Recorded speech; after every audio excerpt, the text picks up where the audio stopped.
수고하셨습니다.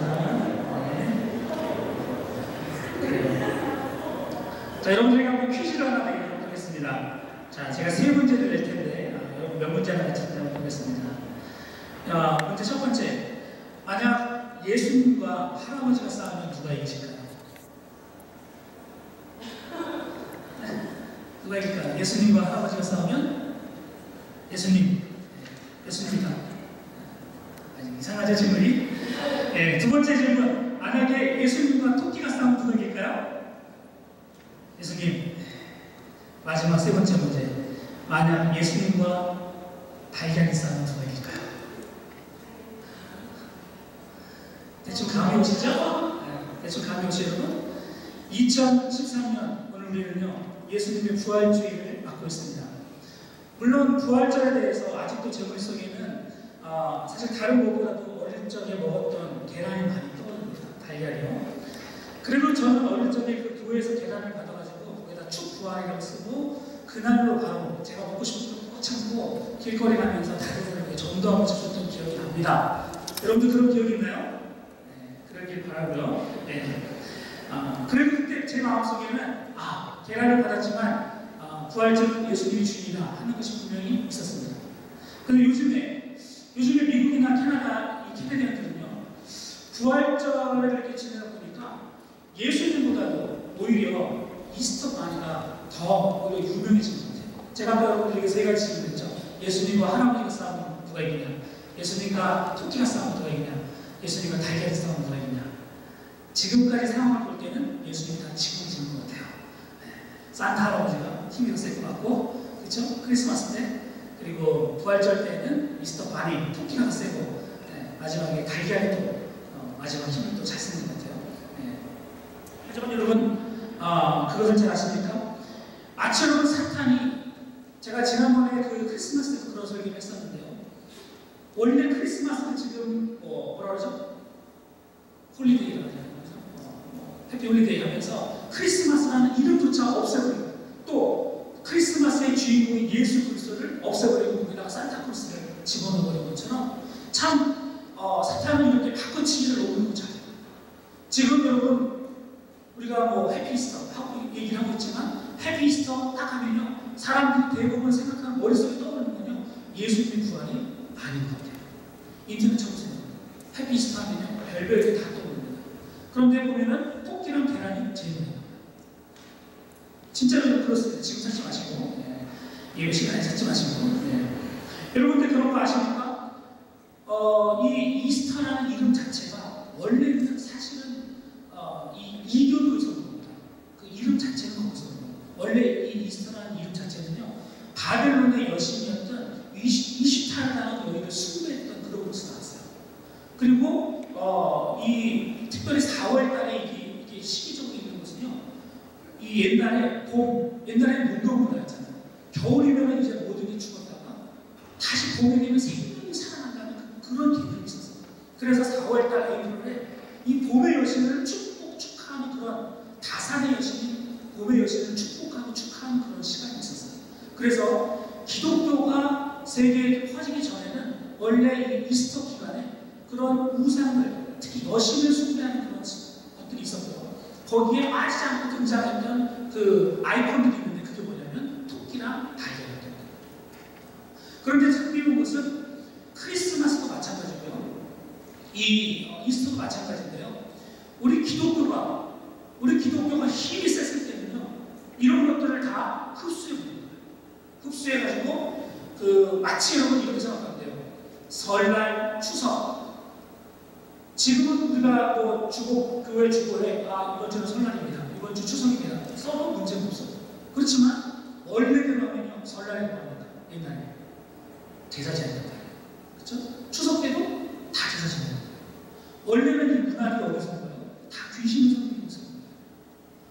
그런데 기독교인들이 이것을 다 어떻게 보면 세례를 준 거예요. 그래서 기독교화시킨 거예요. 그래서 기독교 안에서 써도 문제가 없게 만든 거죠. 사실 이스터나 크리스마스가 그런 의미예요. 원래는 기본 자체는 이교도적인 풍습에서 왔어요. 제가 예전에 설교 드릴 때도 크리스마스는 태양신을 숭배하는 것이 같다, 그런 얘기 드렸단 말이에요.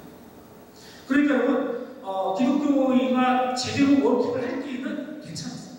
근데 요즘 어떻습니까? 마치 그런 비슷해요. 예수라는 강력한 그 약이 있는데, 옛날에 그 병든 게 있었는데 그 병을 예수라는 강력한 약으로 탁 덮은 거예요. 그래서 우상의 그 풍습이나 어떤 이런 것들을 워낙 사람들이 많이 갖고 있었으니까 그걸 그대로 써도 별로 문제가 없었어요. 그런데 오늘날은 예수라는 약이 사람들 사이에서 약해지니까 바이러스가 올라오죠. 그래서 예수가 빠지니까 남는 게 악한 바이러스가 남게 된 거죠. 이런 식입니다. 그래서 제가 실제로 인터넷을 찾아보니까 이 이스터 딱 쳐보세요. 거기 유튜브에 보면요, 아주 깜짝 놀라는 게 많아요. 그 중에서 어떤 거는 정말 최고, 정말 여러분들 나중에 남자분들 보면 쉬운 것 같은데 뭐 섹시 이스터 이런 식으로 나와요. 그래서 유튜브에 딱 쳐보면요, 야 이거 가거 아니야, 가거. 말도 안 돼요. 어떤 여자가 정말 이상했구나, 아주 심각하게 정말. 그러면서 마지막 멘트가 해피스타 하면서 말이죠. 얼마나 노력하게 얘기를 하는지 몰라요. 근데 그 여자가 막 뭐 계란하고 토끼 머리 이렇게 하고 막 하면서 나오는데 딱 그 옛날 여신을 숭배할 때 그 옛날 그 여신 숭배들은요 거의 대부분이 섹스랑 연관돼서, 그러니까 그 문화가 옛날에는 확 올라서 있었는데 지금은 예수가 빠지니까 악한 좀 올라오죠. 그리고 또 여러분 또 이스터 때 쳐보면요, 또 이스터 때 어떻게 네일링 하는가, 또 헤어는 어떤 식으로 하는가, 또 옷을 어떻게 입어야 되는가, 이런 거 되게 많더라고요.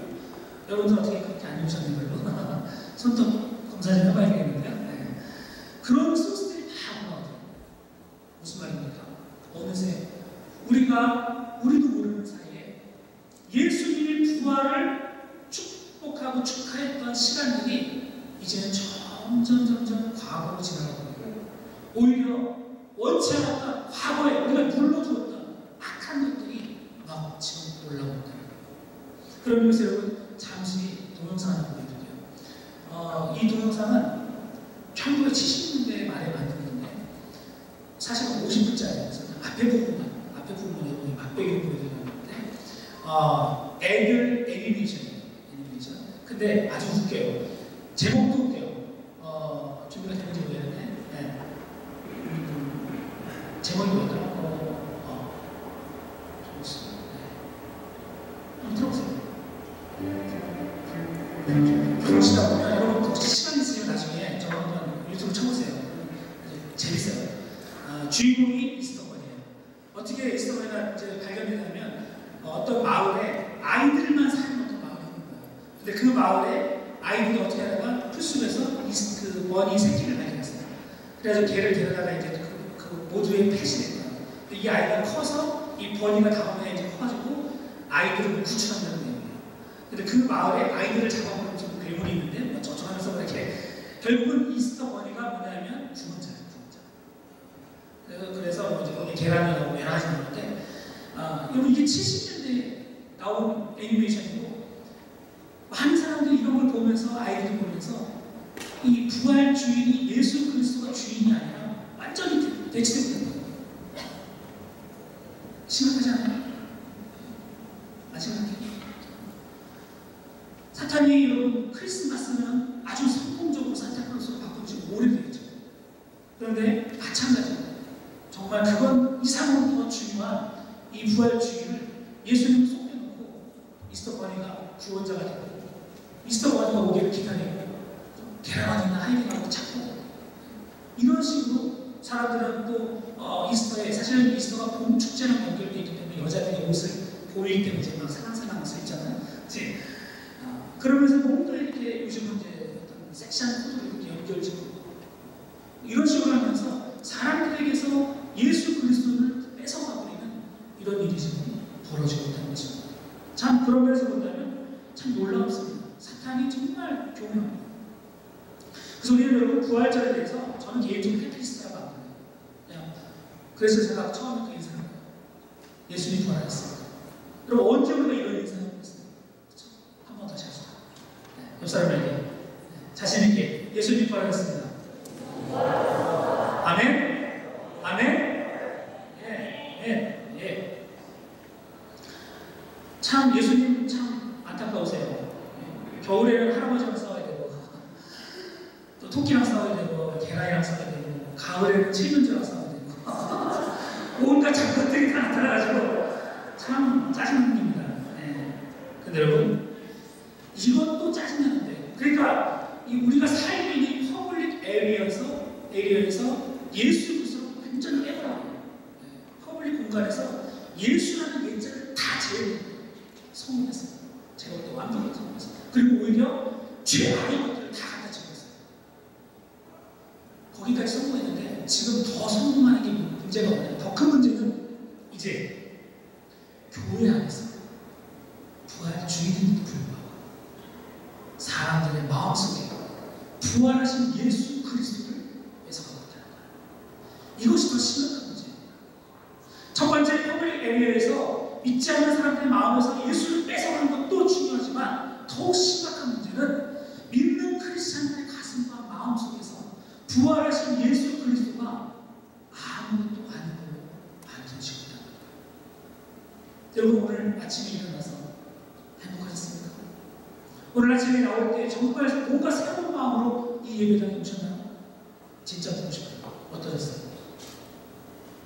여러분 제가 오늘 자주 하는 거지만 하얀색 넥타이를 했습니다. 왜 그런지 아세요? 전통적으로 한국교회는 부활주일에 하얀색 옷을 입니다. 알고 계셨다? 알고 계셨다? 몇 사람 같은데요? 알면서 왜? 너무나 많은 크리스천들이 부활주일하면 물론 우리가 영락 공포를 먹기는 하지만 그냥 전교회 식사하는 날 이러면서 부활주일의 참 의미들이 너무 많이 사라지고 있어요. 성도들의 가슴 속에서 그들의 마음 속에서 부활하신 예수 그리스도의 어떤 영향력이 보이지가 않아요. 단지 집회 20불, 100불짜리 받으면 너무너무 좋아 하는 그 마음조차도 티몰트 커피 누가 한 잔 갖다 줄 때 받는 그 좋은 기분 그 느낌도 안 오는 거예요. 예수님 부활하셨다니까요. 근데 뭐 어쩌다고 예수님 부활하셨어요. 근데 뭐 그게 다 무슨 상관이에요. 이게 우리들의 현실이 아닌가 싶네요. 여러분 어때요? 예수 그리스도의 부활의 사실이 여러분들의 마음을 흥분시킵니까? 여러분들의 마음에 정말 예수님 부활하셨는데 이걸 내가 증거하지 않으면 못 되겠다 이런 마음이 여러분 안에 지금 있습니까? 얼마나 좋을까? 놀랍게도 너무나 많은 크리스천들 마음속에 부활하신 주님은 그냥 1년에 한 번 하는 행사로 그쳐지고 있다는 것입니다. 이것이 바로 사탄이 지금 교회들 안에서 아주 놀랍게 성공해가는 모습입니다. 그렇다면 여러분, 우리는 과연 이 부활주의를 어떻게 지내야 될까요? 어떤 의미를 가지고 우리가 이 부활주의를 정말 지내야 될까요? 저는 우리가 이것을 크게 세 가지로 놓고 여러분들에게 오늘 말씀을 드리는 겁니다. 첫 번째로 여러분, 우리가 예수 그리스도의 진정한 부활을 그 의미를 이해하려면 반드시 잊지 말아야 될 것이 있습니다. 그게 뭘까요? 첫 번째는 바로 뭡니까? 예수 그리스도의 십자가입니다. 십자가를 제해놓고 십자가를 빼놓고서 예수 그리스도의 부활을 이해한다? 아니요, 그건 넌센스예요. 십자가를 분명히 이해하지 못하는 사람들은 절대로 죽었다 깨어나도 예수 그리스도의 부활을 알 수도 알려고 하지 않습니다. 십자가의 고통이 그 고통이 얼마나 처절했는지를 정말 제대로 알지 못하는 사람들은 부활주일날 아침에 예수 그리스도가 죽음 가운데 다시 살아나셨다는 그 놀라운 소식이 마음에 감화된다. 여러분 우리는 십자가가 없는 부활은 감히 상상할 수 없습니다. 왜냐하면 우리 주님은 그 죽음 가운데서 그 엄청난 고통과 아픔을 이겨내시고 다시 살아나셨기 때문입니다. 어디서부터? 십자가부터. 그런데 이놈의 이스터 휴일에는 도대체 문제가 뭡니까? 십자가가 없어요. 이게 문제예요. 이스터 이 굿프라이데이부터 시작해가지고 뭐 내일까지 모르는 분들 있잖아요. 십자가가 없어요. 십자가. 그러니까 그냥 사람들이 그냥 놀러 가는 그런 날로 어느새 둔갑해버렸다. 우리의 삶 속에서 십자가에 대한 간절한 그 애절한 마음이 없으니까 부활주일이 와도 그냥 지나가버린다는 기억입니다. 여러분들이 묻고 싶어요. 지난 한 주간, 고난 주간 동안 여러분들은 과연 얼마나 뼈저리게 예수 그리스도의 십자가에 대해서 묵상했습니까? 얼마나 간절한 마음으로 예수 그리스도의 십자가를 다시 한번 말씀을 통해서 확인해보고 여러분 자신에게 적응해 보았습니다. 만약 고난 주간을 진정으로 고난 주간처럼 보내지 않았다면 부활주일도 없습니다. 부활주일은 밥을 먹겠죠. 밥을. 소고기 먹으면 뭐해? 그럼 소고기 나옵니다. 아무 생각 없어요. 여러분들이 고난 주간 동안, 사순절 기간 동안 예수 그리스도의 십자가를 깊이 묵상해보지 않았다면, 그한 시간을 갖지 않았다면 이 부활주일이 여러분들에게는 아무것도 아닙니다. 십자가에 밤이 있었기 때문에 부활의 아침이 아름다운 것입니다. 아멘. 십자가의 모든 고통이 여러분 가슴에 찔렸기 때문에 나도 부활할 수 있다 하는 그 소망이 되는 것입니다. 우리들 조금만 주의를 해요. 그래서 여러분 예수님의 부활이 갇힌 것입니다. 왜 그렇습니까? 십자가에서의 모진 고통과 수치, 죽음과 눈물을 경험하신 예수님께서 하나님의 말씀에 순종함으로 인해서 다시 부활하는 놀라운 역사를 경험하셨기 때문입니다. 여러분 이 말을 기억하십시오. 십자가라는 것은요, 내 것을 죽이고 주님의 것을 올려드리는 삶을 말하는 것입니다. 이 십자가요, 여러분 누구 십자가입니까? 교회 건데요. 물론 교회 겁니다. 가져가지 마세요. 하지만 여러분 이 십자가는 예수의 십자가이지만 동시에 누구의 십자가가 되어야 합니까? 누구 거? 내 거. 내가 그리스도와 함께 십자가에 못 박혀 죽는 그 사건이 없었으면, 그 경험이 없다면 나는 예수 그리스도와 함께 다시 부활하는 희망도 없고 소망도 없고 기대도 없는 것입니다. 그런 의미에서 볼 때 오늘 아침 여러분들이 이 부활주의 아침을 맞이할 때 부활의 오늘 제목은 뭐예요? 설교 제목이 부활의 아침이에요. 멋있다. 부활의 아침, 여러분 커피 한잔 마시면서 이게 아니라 이 부활의 아침이 너무 기다리고 있어요.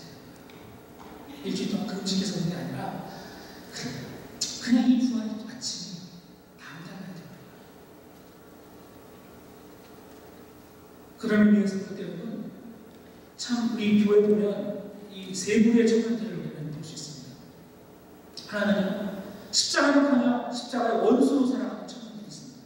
밖에 많이 있는 사람들이죠. 세상 속에서 자기가 살아서 펄펄 뛰어다니는 청년들.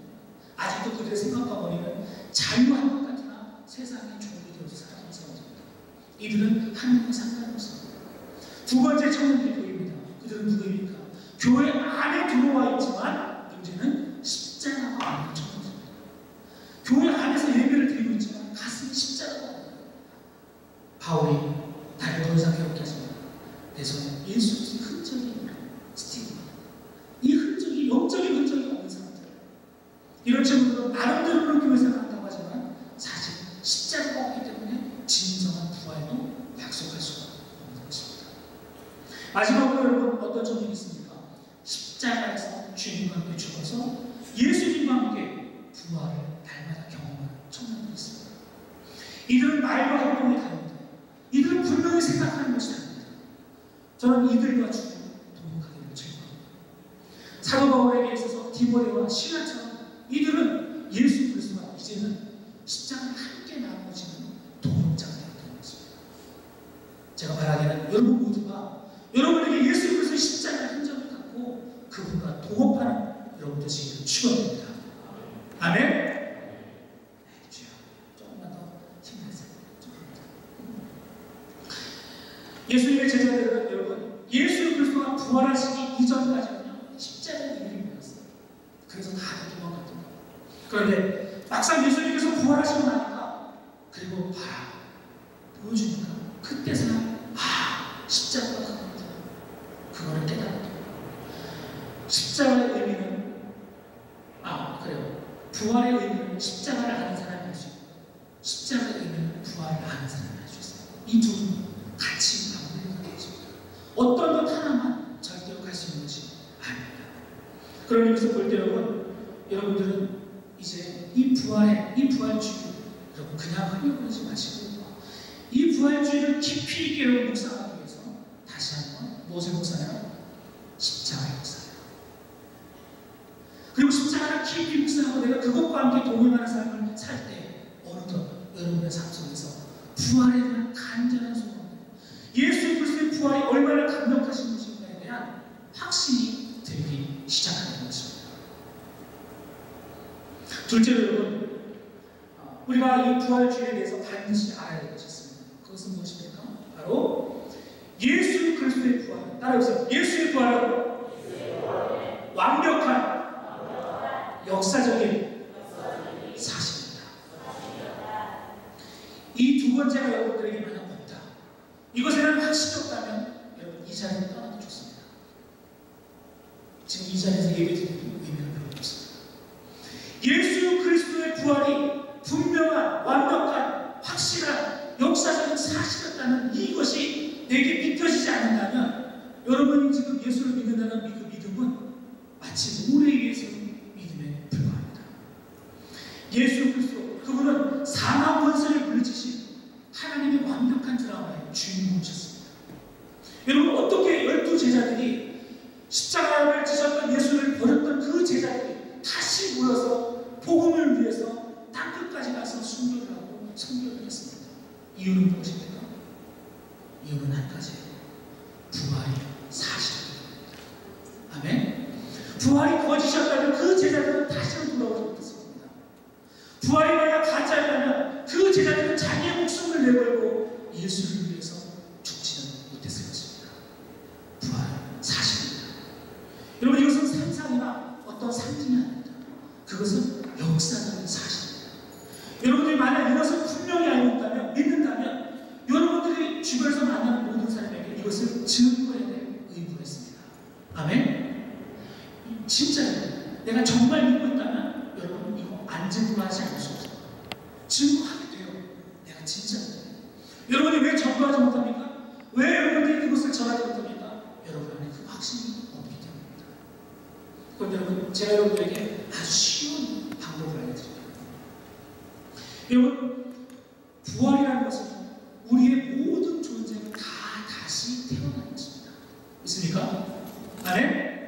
그런데요, 이 부활이 역사적인 사실이고 진짜라는 것을 어떻게 할 수 있느냐? 첫 번째 증거.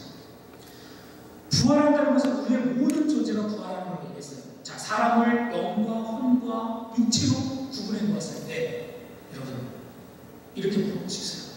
여러분 거듭나셨습니까? 여러분 거듭나셨습니까? 보험 거기에 하셨어요? 하셨어요? 여기 소리 작아요. 거듭나셨습니까? 네. 여러분들이 거듭났다면 여러분의 영혼은 이미 부활한 것입니다. 아멘? 네. 너무나 많은 사람들이 부활을 마치 그냥 저 먼 세상, 나랑 상관없는 걸로 생각하기가 쉬워요. 그러나 여러분, 제가 분명히 말씀드립니다. 예수님께서 제일 먼저 니고데모와 대화하실 때 처음으로 꺼낸 주제가 그 타픽이 뭐냐면 바로 거듭나는 대한 얘기였습니다. 앞으로 부활하실 그 주님께서 제일 먼저 꺼낸 얘기는 영혼의 거듭나는 대한 이야기였습니다. 우리는 부활했습니다. 아멘? 우리 영적으로 이미 거듭난 사람들이라니까요. 어떻게요? 죽었던 영이 다시 살아납니다. 성경 분명히 그렇게 말하고 있어요. 죽었던 너희가, 허물과 죄로 죽었던 너희가 다시 살아납니다. 부활이 사실이다. 만약 부활을 믿지 못하겠다면 여러분의 구원도 믿지 못하는 겁니다. 아멘? 여러분이 만약 나의 구원을, 나의 거듭남을 믿는다면 부활은 사실입니다. 아멘? 이 영혼의 부활이 첫 번째 있습니다. 거듭남. 놀라운 겁니다. 이거는 진짜 중요한, 제가 어디서 들어본 적이 없어요. 진짜로. 아직 제가 한 번도 들어본 적이 없어요. 이런 얘기. 근데 진짜 중요한 사실이에요. 거듭남이고 나의 부활의 증거다. 두 번째로, 여러분이 지금 정신과 마음이 부활하고 있어야 합니다. 무슨 말입니까? 사망 권세에 눌려서 세상 죄를 짓고 어둠 속에 살던 내 영혼이, 내 정신과 내 마음이 예수 그리스도를 받아들이고 나서 점점 달라져갑니다. 여러분, 부활이라는 것은 생명이 다시 살아나는 것은, 보세요. 씨앗을 땅에 심는 것은 이게 오늘 갑자기 뿅 나오는 겁니다. 아니요. 조금씩 자랍니다. 생명은 마치 안 움직이는 것 같은데도 며칠 지나고 뒤돌아보면 꽃이 피었어요. 열매가 맺어가요. 여러분, 우리의 정신과 우리의 마음도 이렇게 부활해 가는 중입니다. 아멘? 저는 개인적으로, 물론 저는 지금도 부활해 가고 있어요. 그런 의미에서 그래요. 오해하지 마세요. 그런 의미에서 그래요. 지금도 예수를 더 깊이 알아가고 있고, 내 마음속의 어두움과 내 마음속의 모든 연약함들이 지금도 점점 사라져가고 있어요. 내 영혼이 하나님께서 원래 나를 창조하셨던 그 아름다운 모습으로 변화되어가고 있어요. 나는 지금 부활 중입니다.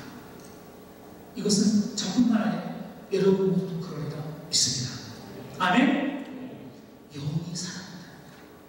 여러분, 이건 놀라운 기적입니다.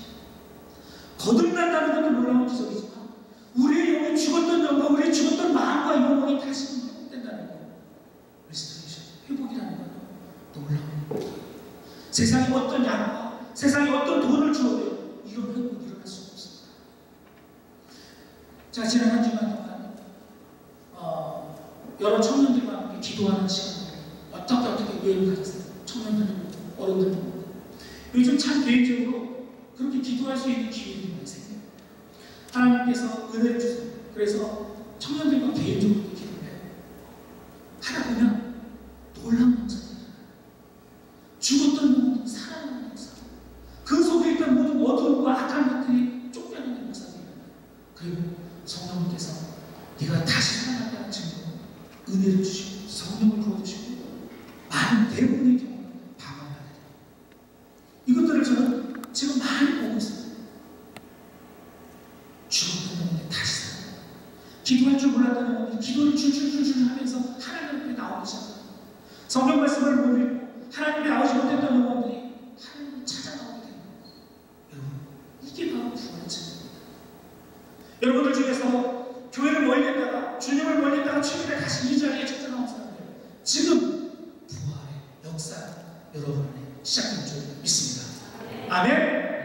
이 역사가 더 강력하게 내 안에서 일어나도록 여러분 자신을 주님께 맡겨야 합니다. 하나님은 지금도 살아계세요. 예수 그리스도를 죽음 가운데서 일으키셨던 그분은 지금도 우리 사람 한 사람 한 사람을 일으키고 있습니다. 저는 이것을 날마다 봅니다. 청년들이 변하는 겁니다. 놀랍게 되는 겁니다. 마지막으로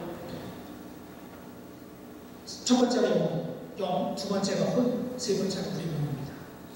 우리의 몸의 부활은요, 조금 특이해요. 우리가 죽잖아요. 그러면 우리는 땅으로 다시 돌아갑니다. 찌끄립니다. 땅으로 돌아가요. 그런데 예수께서 다시 오실 때 땅 어딘가에 흩어졌던 나의 육체가 성경에 의하면 어떻게 된다고요? 다시 모아집니다. 다시 모아져요. 그리고 영광스러운 몸으로 다시 변합니다. 그리고 내 영혼이 함께 싹 바뀝니다.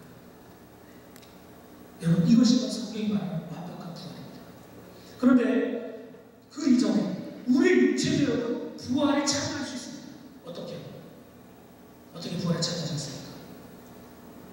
다른 겁니다. 여러분, 우리 육체가 부활한다는 의미는요, 내가 더욱 거룩해지는 거예요. 아멘? 예전에는 죽었던 내 육체입니다. 악한 것들을 내 몸에 넣고 악한 것들을 습관했던 내 육체가 살아계신 하나님과 가까이 가면 갈수록 내 육체가 점점 홀리하게 됩니다. 악한 것을 멀리하고 더러운 것을 멀리하고 깨끗하게 됩니다. 비록 육체는 원래 하나님께서 만드신 것처럼 썩어가십니다. 그러나 다시 부활할 수 있는 놀라운 희망을 갖게 됩니다. 겉사람 후패하지만 속사람이 다 세워지는 역사입니다. 그런 의미에서 여러분, 우리는 여전히 부활 중입니다. 아멘. 이 부활의 역사에 참여하십시오. 예수 그리스도의 부활은 그분만의 부활이 아니라 우리 모두의 부활이 되어야 될 줄 믿습니다.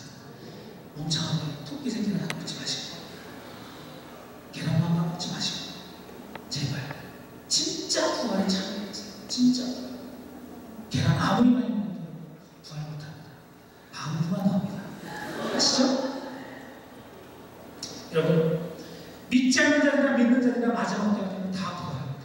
그런데 믿는 자는 천국에 가기 위한 새로운 하나님의 천국에서 살기 위한 몸으로 변화되어서 부활하고요. 믿지 않는 자도 부활하지만 그는 어디를 가기 위해서 부활하지 않습니까? 지옥의 고통을 직접 체험하시기 위해서 삶을 체험하시죠. 그래서 부활합니다. 모든 사람이 부활합니다. 반드시 부활합니다. 이것은 역사적인 사실입니다. 이것은 지금도 일어나고 있습니다. 믿으십시오. 그러면서 여러분이 거듭났는가? 나는 지금 정신적으로나 이성적으로나 지금 내 안에서 부활이 일어나고 있는가? 나는 과연 내 몸이 예수 그리스도의 거룩한 부활의 몸으로 바뀌어가고 있는가? 여러분 스스로에게 질문하십시오. 이런 일이 여러분 안에서 일어나지 않는다면 여러분 진정한 부활은 나중에 없을 줄 믿습니다. 그리고 이러한 부활, 이러한 내가 부활의 진정으로 참여하기 위해서는 반드시 주님 앞에 십자가의 길을 따라서 오는 그런 것들이 필요한 것을 여러분 기억하십시오. 마지막으로 여러분, 이 부활적 우리에 대해 주는 의미는 무엇입니까? 이것은 이렇습니다. 예수 그리스도의 부활의 소식은 반드시 다른 사람들에게 전해져야 한다는 것입니다. 따라서 예수의 부활의 소식은 크게 예수의 부활의 소식은 반드시 다른 사람들에게 전해져야 한다.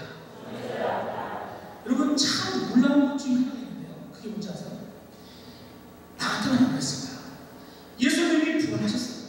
그리고 나서 여러분 생각해보세요. 십자가에서 모진 고통을 당하고 부활하셨어요. 그렇다면 나 같으면 오케이 나 부활했으니까 지구 전국을 돌아다니면서 나 부활했어 막 광고를 하고 그럴 텐데 예수님 안 그러셨어요. 사무소 하나 차려놓고 예수 부활센터 딱 해가지고 장기인들 딱 해가지고 계시면서 모든 인류의 사람들을 다 부활해서 얘기하면 좋았을 뻔했는데 예수님은 안 그러셨어요. 어떻게 하셨어요? 너희는 부활의 증인이 되어라. 너희가 나의 부활의 증인이 되어라. 오 마이 갓. 그래놓고 지금 가셨어요. 이거 여러분 정말 심각한 문제입니다. 왜요? 만약 제자들이 좀 어리숙하고 멍청하고 좀 못 나가지고 예수의 부활의 그 소식을 증거하지 않았다면, 전하지 않았다면 무슨 일이 벌어집니까? 무슨 일이 벌어질까요? 안타깝게도 예수님 또 한 번 오실 겁니다. 이해하세요? 무슨 일인지? 너무너무 심각한 문제. 예수님이 우리를 진짜 믿어주지 않았다면 이런 일은 가능할 수가 없어요. 나 같으면 그렇지 않아요. 얼마나 힘들어서 그 일을 했는데, 얼마나 위대한 일인데 그거를 멍청한 제자들에게 맡기고 가겠냔 말이에요. 그런데 주님은 그것을 맡기셨어요. 왜요? 이 성도들이 성령을 받고 나서 분명히 예수 그리스도의 부활을 자신의 삶을 통해서 증거할 거라는 것을 믿으셔야 됩니다. 아멘? 여러분, 주님이 믿으시는 사람이 되길 바랍니다. 예수께서 부활하시고 나서 어리석게도 그냥 가셨어요. 그러나 그분은 어리석은 게 아니에요. 성령을 여러분들에게 주시고 여러분들에게 부탁하신 거예요. 명령하신 거예요. 이 부활의 소식을 딱 끝까지 전해라. 너희가 전하지 않으면 부활의 소식을 듣지 못한 사람들은 영원한 어둠과 사망을 죽는 거예요. 그래서 여러분, 부활주의를 받는 우리는요, 첫 번째로는 뭡니까? 이 부활이 나의 삶. 첫 번째 뭐였어요?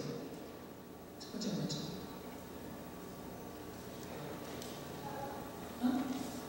십자가. 이 부활의 의미는 분명히 십자가를 얘기하는 거예요. 두 번째, 내가 지금 부활하고 있고 나의 부활의 소망이 확실하다는 것을 믿는 거예요. 세 번째는 이 부활을 증거하는 거예요. 이것이 부활자를 제대로 아는 사람의 모습입니다. 여러분, 예수 그리스도의 십자가 부활해서 반드시 우리를 통해서 알려져야 합니다. 주님은 우리들에게 그 소식을 전하라고 한 사람 한 사람에게 은혜를 주신 것입니다.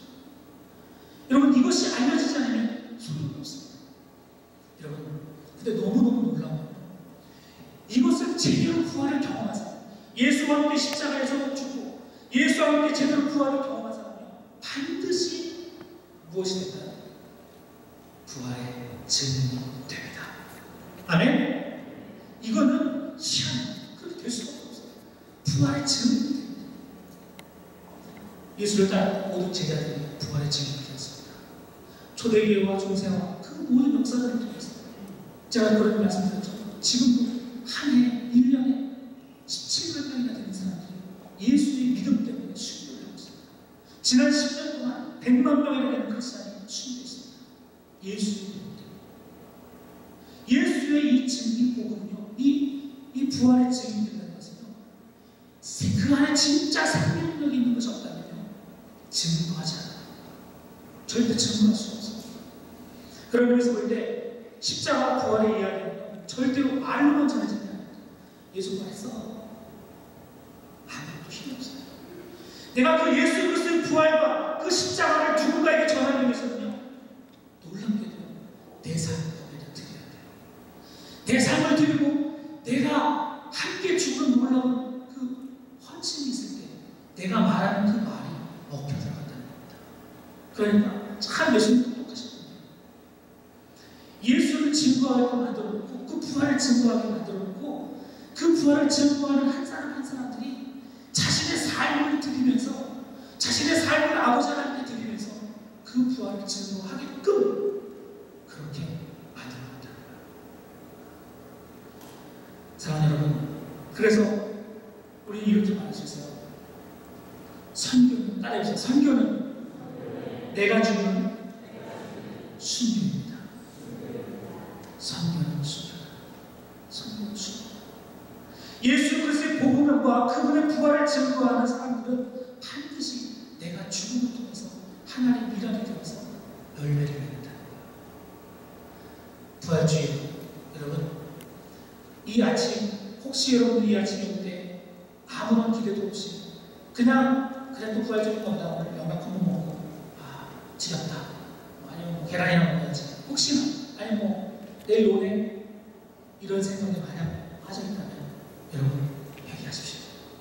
그리고 이 부활의 주인이 이 십자가가 여러분 것이 되기를 바랍니다. 더더욱 여러분들에게 원하는 것은 이 부활의 영향력이 여러분의 삶에 비치기를 바랍니다. 부활의 영향력은 두 가지가 있습니다. 하나는요, 내 자신의 부활하신 예수 그리스도의 그 역사 자신이 나에게 임할 때 내 안의 어두움과 그 절망들이 무너져야 합니다. 아멘. 오늘 아침에 제가 개인적으로 페이스북에 켜놨는데 한국에 있는 제 이종 사촌 동생인데 사촌 이종 사촌 동생인데 나이는 88년생. 혹시 이상하죠? 제 동생인데 사촌 동생인데 나이가 88년생. 또 이 얘기했다고 또 나중에 맘 먹지 말고 여러분들도 근데 이 친구가 페이스북에 글을 이렇게 내가 보니까 막 그런 글이 있는 거예요. 죽고 싶다, 살기 싫다, 내가 그 친구를 그렇게 친하진 않아요. 이종사촌이니까. 근데 그런 글들이 있으니까 화가 나요. 제가 알고 그렇지만 어렸을 때부터 걔가 크리스찬이라고. 너무 마음이 안 좋아서 이제 페이스북으로 채팅을 했어요. 무슨 외교를 얘기하는데 얘기 들어보니까 남자친구랑 종교적인 문제 때문에 자꾸 충돌을 했다는 거예요. 그치만 그 남자친구가 이제 뭐 자꾸 제사를 드린다고 하면서 제사 드리는 게 어떠냐 이러면서 했다는 거예요.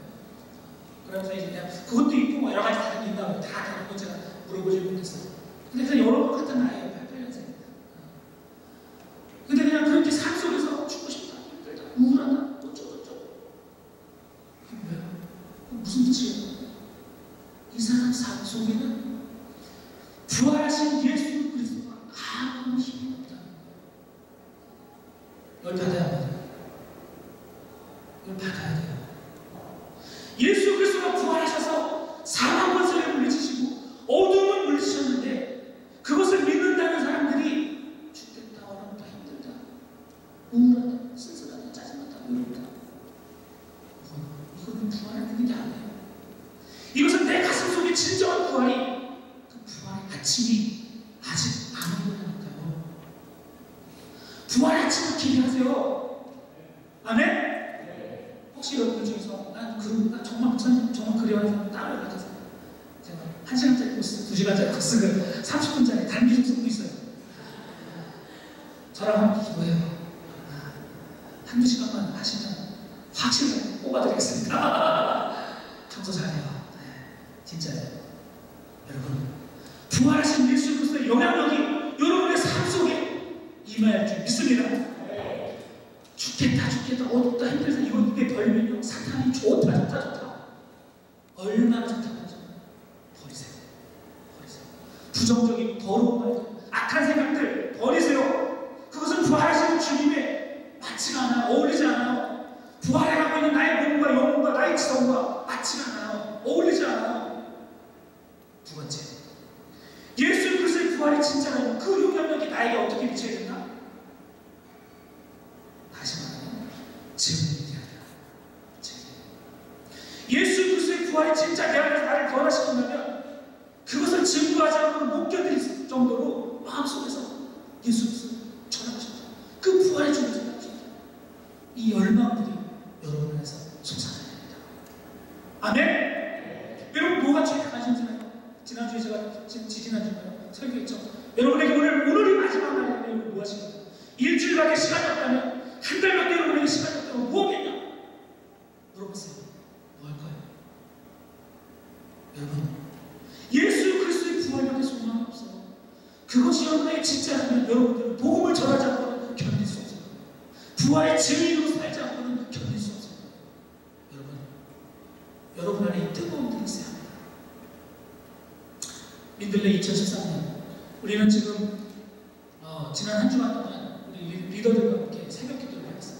교회에서 고난주간 새벽 기도를 하면서 청년들은 옛날부터 그러고 싶었는데 이제 현실화 시킨 거예요. 이제 앞으로 2주 동안 이 리크루팅이 계속되는 기간 동안 우리 청년 리더들은 새벽 기도를 할 것입니다. 네. 동의하고 얘기하는 거예요. 제가 말해서 죽겠죠. 그러나 그 고난의 십자가가 있으니까 부활이 있는 거예요. 아멘?